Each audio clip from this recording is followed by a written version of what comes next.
Ir-Reġina Elisabetta II kellha relazzjonijiet profondi ma' Malta. Hija għamlet żmien tgħix pajjiżna u għamlet diversi żjarat statali. Bejn l-1949 u l-1951, meta kienet għadha prinċipessa, għadtet diversi xhur f'Malta, meta ir-raġel tagħha Filippo kien stazzjonat bħala uffiċjal navali f'pajjiżna. Il-Prinċipessa Elisabetta ġiet hawn Malta sentej wara iż-żwieġ tagħha ma' Filippo u kienu jqogħdu fil-La Guardamangia. Sena wara li telqet minn Malta, hija saret ir-Reġina tar-Renju Unit meta ħadet post missiera ir-Re George VI. Inqas minn sena wara li ġiet inkurunata bħala ir-Reġina tar-Renju Unit f'Mejju tal-1954, ir-Reġina Elisabetta II ġiet f'Malta f'dan l-irwol. Imbagħad fl-1967 ir-Reġina ġiet mill-ġdid hawn Malta għall-ewwel darba f'Malta indipendenti.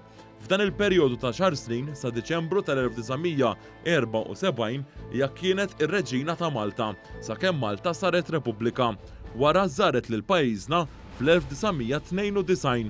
Fl-2005 ir-Reġina Elisabetta II żaret Malta għal-laqgħa tal-mexxejja tal-pajjiżi tal-Commonwealth li saru f'pajjiżna. Fl-2007 imbagħad ir-Reġina flimkien ma' żewġha il-Prinċep Filippo ġew f'Malta għal-lejl sabiex jiċċelebraw l-anniversarju taż-żwieġ tagħhom.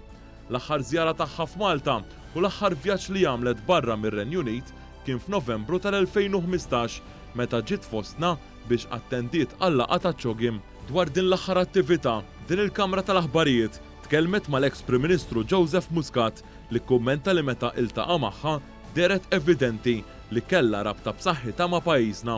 Kienet ikkummentat li pereżempju għaliex ix-xufier m'għaddix mill-Ħamrun jidhirli.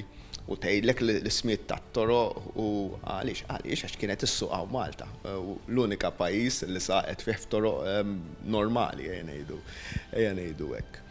U barra minn hekk kienet pereżempju ħadet pjaċir ħafna meta konna ddeċidejna illi l-istat jixtri u jirrestawra Villa Guardamangia li kienet l-uniku post mhux irreali illi għadet fih bħala residenza tagħha. Ġifieri m'hemmx dubju illi r-rabta ma' Malta hija rabta ġenwina.